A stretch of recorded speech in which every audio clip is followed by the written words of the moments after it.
നമസ്കാരം. അമേരിക്കൻ വീക്ഷണത്തിലേക്ക് സ്വാഗതം.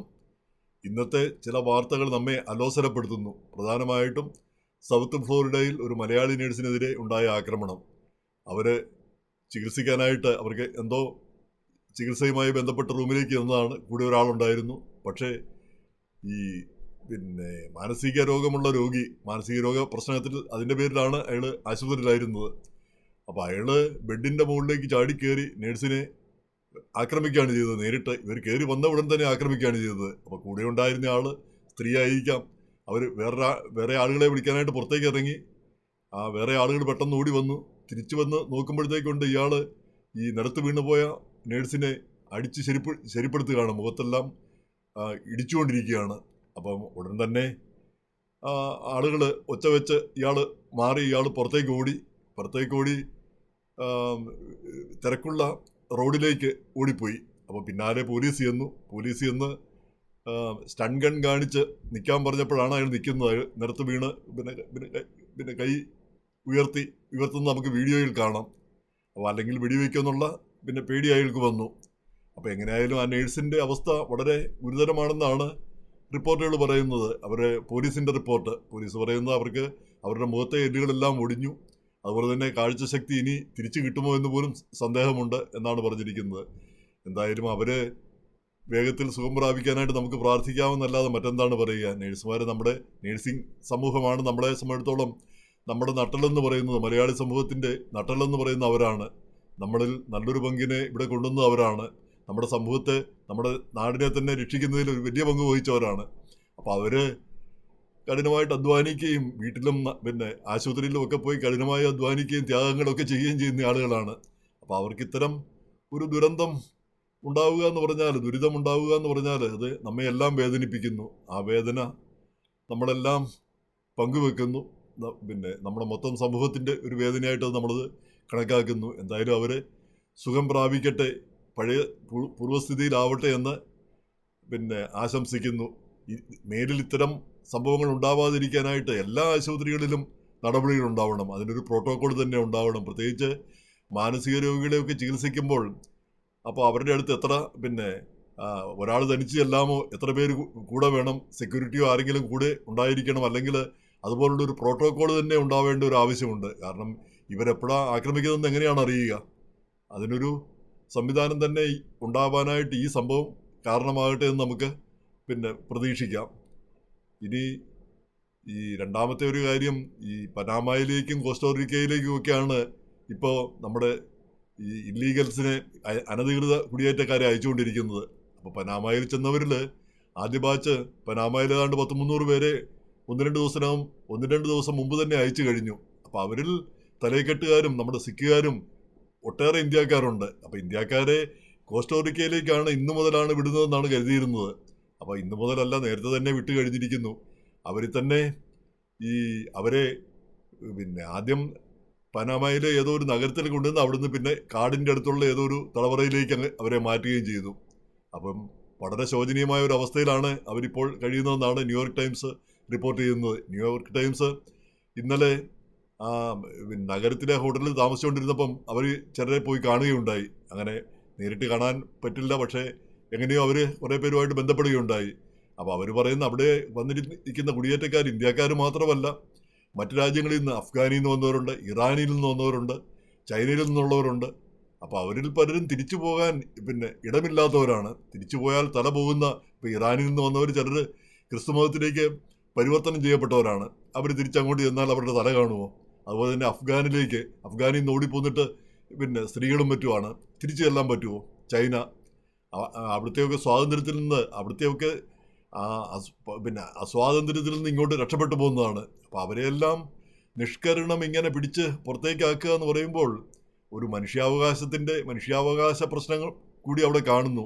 ഇവരൊക്കെ ഈ പനാമയിലൊക്കെ അവിടെ പോയി കിടന്നാൽ അവരെന്ന് തിരിച്ചു പോകും, എങ്ങോട്ട് തിരിച്ചു പോകും, എപ്പോൾ ആര് കൊണ്ടുപോകും?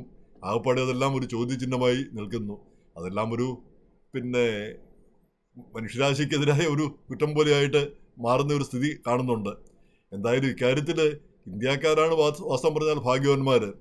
പ്രത്യേകിച്ച് ആദ്യം അയച്ച ഇന്ത്യക്കാർ. അവർ 40 മണിക്കൂർ അല്ലെ 60 മണിക്കൂർ ചങ്ങലയ്ക്ക് അകത്ത് കിടന്നതേ ഉള്ളൂ. നേരെ സ്വന്തം രാജ്യത്ത് തിരിച്ചെത്തി.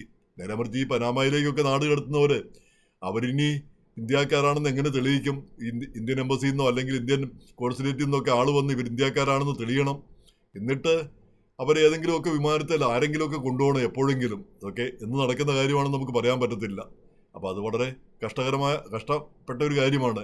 പക്ഷേ ഇതിൽ ഒരേ ഒരു വസ്തുത, ഈ ഇന്ത്യക്കാർ ഇവിടെ വന്നതിൽ തിരിച്ചു പോകുന്നതിൽ നമുക്ക് വേറെ പ്രശ്നങ്ങളൊന്നുമില്ല. സാമ്പത്തിക പ്രശ്നം ഒഴിച്ചാൽ മറ്റു പ്രശ്നങ്ങളൊന്നുമില്ല. അവിടെ ചെന്ന് കഴിഞ്ഞാൽ നമ്മളെ പീഡിപ്പിക്കുമെന്നോ അല്ലെങ്കിൽ നമ്മുടെ തല പോകുന്നോ ഒന്നും ആർക്കും പേടിയൊന്നുമില്ല. അവരെല്ലാവരും വന്നത്, പ്രത്യേകിച്ചും പഞ്ചാബികളും ഗുജറാത്തികളുമാണ് വന്നത്, അവരെല്ലാം ഒരു സാമ്പത്തിക ലാഭത്തിന് വേണ്ടി വന്നവരാണ്. അല്ലാതെ അവിടെ എന്തെങ്കിലും പ്രശ്നമുണ്ടായിട്ട് വന്നതല്ല. പിന്നെ ഇവിടെ വരുമ്പോൾ നമ്മൾ ഇവിടെ നിൽക്കാൻ വേണ്ടി അഭയം ചോദിക്കുന്നു, അഭയാർത്ഥിയാണെന്ന് പറയുന്നു എന്ന് മാത്രം. അതേതായാലും ട്രംപ് പൊളിച്ചു കൊടുത്തു എന്ന് മാത്രം. പക്ഷേ അങ്ങനെയല്ലല്ലോ മറ്റു രാജ്യക്കാർ. ഇപ്പം തന്നെ ഈ ടെക്സസിൽ നിന്ന് ഒരു റിപ്പോർട്ട് കണ്ടു. ഈ 11 വയസ്സുള്ള ഒരു കൊച്ച്, ഒരു പെങ്കൊച്ച്, അതിനെ കൂട്ടുകാർ 6ാം ക്ലാസ്സിൽ പഠിക്കുന്നതാണ്. ആ 6th ഗ്രേഡിൽ കൂട്ടുകാരെല്ലാം പറയുന്നത് നിങ്ങളുടെ ഫാമിലിയെ ഇപ്പം ഡീപ്പോർട്ട് ചെയ്യും, അപ്പം ഈ കുട്ടി ഇവിടെ ജനിച്ചതായിരിക്കണം, ഈ കുട്ടി മാത്രമേ ഇവിടെ അവശേഷിക്കും എന്ന് പറഞ്ഞ് നിരന്തരമായിട്ട് ഇവരിങ്ങനെ കളിയാക്കിക്കൊണ്ടിരുന്നു. അങ്ങനെ കളിയാക്കിക്കൊണ്ടിരുന്ന ആ കുട്ടി ആത്മഹത്യ ചെയ്യാൻ മറ്റോ ചെയ്തു. ഇങ്ങനെയൊക്കെയുള്ള ദുരന്ത വാർത്തകൾ നമ്മൾ കേൾക്കുന്നു. അതുപോലെ തന്നെ ഈ പനാമയിലൊക്കെ ചെന്ന പലരും ആത്മഹത്യക്ക് ശ്രമിച്ചു എന്നാണ് ന്യൂയോർക്ക് ടൈംസിലെ റിപ്പോർട്ട്. പലരും ആത്മഹത്യക്ക് ശ്രമിച്ചു. അവിടുന്ന് ഒളിച്ചോടി പോകാനായിട്ട് മാർഗങ്ങളൊന്നുമില്ല, രക്ഷപ്പെടാനായിട്ടൊരു മാർഗങ്ങളുമില്ല. അങ്ങനെ പലരും ബോധം കെട്ട് വീണു. അങ്ങനെയൊക്കെയുള്ള നിസ്സഹായ അവസ്ഥയിലേക്ക് അവർ എത്തിപ്പെട്ടു എന്നാണ് പറയുന്നത്. എന്തായാലും അത് കേൾക്കാൻ സുഖമുള്ള ഒരു കാര്യമല്ല. ഇവിടെ അനിയന്ത്രിതമായിട്ട് ഇവരൊക്കെ വരാനായിട്ട് അനുവദിച്ചാണ് ഒന്നാമത്തെ തെറ്റ്. അത് ബൈഡൻ ഭരണകൂടമാണ് ഏറ്റവും വലിയ തെറ്റ് ചെയ്തത്. ഇപ്പം ഇവരെ യാതൊരു ചാൻസും കൂടാതെ നിഷ്കരണം അയക്കുന്നു എന്ന് പറയുന്നതിലും അതിൽ അഭയം കൊടുക്കേണ്ടവർക്ക് കൊടുക്കുകയും അല്ലാത്തവരെ തിരിച്ചയക്കുകയും ചെയ്യുന്ന ഒരു സംവിധാനമാണ് ഉണ്ടാകേണ്ടത്. ഇത് എല്ലാവരെയും തിരിച്ചയക്കുന്നു എന്നുള്ളത് ഖേദകരമായ ഒരു കാര്യമാണ്. അത് ഒരു ഇങ്ങോട്ട് വന്നു കയറുന്നവരെ എല്ലാം അതുപോലെ തന്നെ അയച്ചുവിടുന്നു. എന്ന് മാത്രമല്ല, ഈ ചങ്ങലക്കിട്ടൊക്കെ കൊണ്ടുവന്നത് വൈറ്റ് ഹൗസ് അതിൻ്റെ ചിത്രങ്ങളൊക്കെ പ്രസിദ്ധീകരിച്ച് അതെന്തോ ഒരു കേമപ്പെട്ട കാര്യമായിട്ട് ആണ് പ്രസിദ്ധീകരിച്ചിരിക്കുന്നത്. എന്ന് പറഞ്ഞാൽ പുറത്തുള്ളവർ പേടിക്കണം, ഇനി ആരും ഇങ്ങോട്ട് വരരുത് എന്നുള്ള, അതുകൊണ്ടായിരിക്കും അത് ചെയ്തിരിക്കുന്നത്. എന്തായാലും അമേരിക്കയുടെ യശസ്സിനും ആ ഇമേജിനുമൊക്കെ ഒരു കളങ്കം വരുത്തുന്നതാണ് ഇതൊക്കെ എന്നുള്ളതിന് തർക്കമുള്ള കാര്യമൊന്നുമല്ല. ഇനി ഇതിൻ്റെ ഇടയ്ക്ക് മറ്റൊരു കാര്യം, ഈ പുട്ടിൻ്റെ റഷ്യയുടെ ഏകാധിപതി പുട്ടിൻ്റെ ടൈം ബെസ്റ്റ് ടൈമാണ്. എന്തായാലും ട്രംപ് ഇവിടെ അധികാരമേറ്റു. പുട്ടിനുമായിട്ട്, അതായത് റഷ്യയുമായിട്ട് ഇത്രയും കാലം, അതായത് 80 വർഷമായിട്ട് റഷ്യയോട് ഒരു ശത്രുവിനെ പോലെയാണ് അമേരിക്ക കരുതിക്കൊണ്ടിരുന്നത്. ഇപ്പം അത് മാറി. റഷ്യയുടെ എംബസി ഇവിടെ തുടങ്ങുന്നു, അമേരിക്കയുടെ എംബസി അവിടെ തുടങ്ങുന്നു. അതുപോലെ തന്നെ അമേരിക്കയുടെ ഉറ്റ ചങ്ങാതിയായിരുന്ന യുക്രൈനിൻ്റെ സെലൻസ്കി, അയാളൊരു ഡിക്റ്റേറ്ററും അയാളാണ് യുദ്ധം തുടങ്ങിയതെന്നും എല്ലാം പറഞ്ഞ് ട്രംപ് അദ്ദേഹത്തിനെതിരെ ശക്തമായിട്ട് രംഗത്ത് വന്നിരിക്കുന്നു. ചുരുക്കി പറഞ്ഞാൽ അമേരിക്ക യുക്രൈനെ കൈവിട്ടിരിക്കുന്നു. ഈ യുക്രൈൻ ഇനി അമേരിക്കയുടെ ഒക്കെ ഒരു ബലത്തിലാണ് അവർ റഷ്യയുമായിട്ട് ഏറ്റുമുട്ടാനായിട്ട് ഒരുങ്ങിയത്. അമേരിക്ക നേതൃത്വം നൽകുന്ന നാറ്റോയിൽ ചേരാൻ വേണ്ടിയിട്ടാണ് അവർ ഒരുങ്ങിയത്. അതിനെതിരെയാണ് പുടിൻ യുദ്ധത്തിന് വന്നത്. അപ്പം ചുരുക്കി പറഞ്ഞാൽ ഇപ്പം സെലൻസ്കി ഏകാധിപതിയാണെന്നും അവിടെ ഇലക്ഷൻ നടക്കുന്നില്ലെന്നും ഒക്കെ ആരോപണങ്ങൾ വന്നതോടുകൂടി, അതും പറയുന്ന ആരാ? പ്രസിഡന്റ് ട്രംപ് തന്നെ. അദ്ദേഹത്തിൻ്റെ കാര്യം ഏകദേശം തീരുമാനമായി. യുക്രൈൻ്റെ കാര്യം അത് മിക്കവാറും റഷ്യയുടെ കയ്യിലേക്ക് അതൊക്കെ പോകാനുള്ള സാധ്യത വളരെ കൂടിയിരിക്കുന്നു. കാര്യം യൂറോപ്യൻ രാജ്യങ്ങൾ എല്ലാം അതിനെതിരെ രംഗത്തുണ്ടെന്ന് പറഞ്ഞാലും ഈ യൂറോപ്യൻ രാജ്യങ്ങൾക്കൊന്നും അമേരിക്ക പോലെയുള്ള സൈനിക ശക്തിയോ സാമ്പത്തിക ശക്തിയോ ഒന്നുമില്ല, ആയുധബലമോ സൈനിക ബലമോ ഒന്നുമില്ല. അവരെല്ലാം കൂടെ ശ്രമിച്ചാൽ കൂടി ഈ റഷ്യക്കെതിരെ എന്തെങ്കിലും ചെയ്യാനാവുമെന്ന് കരുതാനുമാവില്ല. അപ്പം അങ്ങനെ ഇത്രയും വർഷം, ഈ 3 വർഷം യുദ്ധം ചെയ്തതും ഒരുപാട് മനുഷ്യർ യുക്രൈനിലും റഷ്യയിലുമായിട്ട് മരിച്ചു വീഴുകയും ചെയ്തു. എന്തിനു വേണ്ടിയായിരുന്നു? ഒടുവിൽ ഒന്നുമില്ലാത്ത രീതിയിൽ അത് പര്യവസാനിക്കുന്നു. ദുഃഖകരമായൊരു കാര്യമായിട്ട് അത് മാറിയിരിക്കുന്നു. ഇനിയൊരു നല്ല കാര്യം കൂടെ പറഞ്ഞുകൊണ്ട് നമുക്ക് അവസാനിപ്പിക്കാം. അതായത് നമ്മുടെ എലോൺ മസ്കിൻ്റെ അദ്ദേഹത്തെ പറ്റി ഒരു തമാശ ഇന്ന് കേട്ടത്, ഇനിയിപ്പം പറയാമെന്ന് അറിഞ്ഞുകൂടാ. എന്തായാലും അദ്ദേഹത്തിൻ്റെ Doge department of government expenses, അത് എക്സ്പെൻസസ് കട്ട് ചെയ്യാൻ വേണ്ടിയിട്ടുള്ള ആ ഡിപ്പാർട്ട്മെൻറ്റ് അവർ പരിശോധനകളെല്ലാം നടത്തുന്നു. പലയിടത്തും കെടുകാര്യസ്ഥത കണ്ടു. ആവശ്യമില്ലാത്ത ഫണ്ടുകളെല്ലാം നിർത്തലാക്കുന്നു. അതുപോലെ തന്നെ ആവശ്യമില്ലാത്ത പിന്നെ മനുഷ്യരെ ആവശ്യമുള്ളവരെ ഇല്ലാത്തവരെ എല്ലാം പറഞ്ഞു വിടുന്നു, കാണുന്നവരെ എല്ലാം.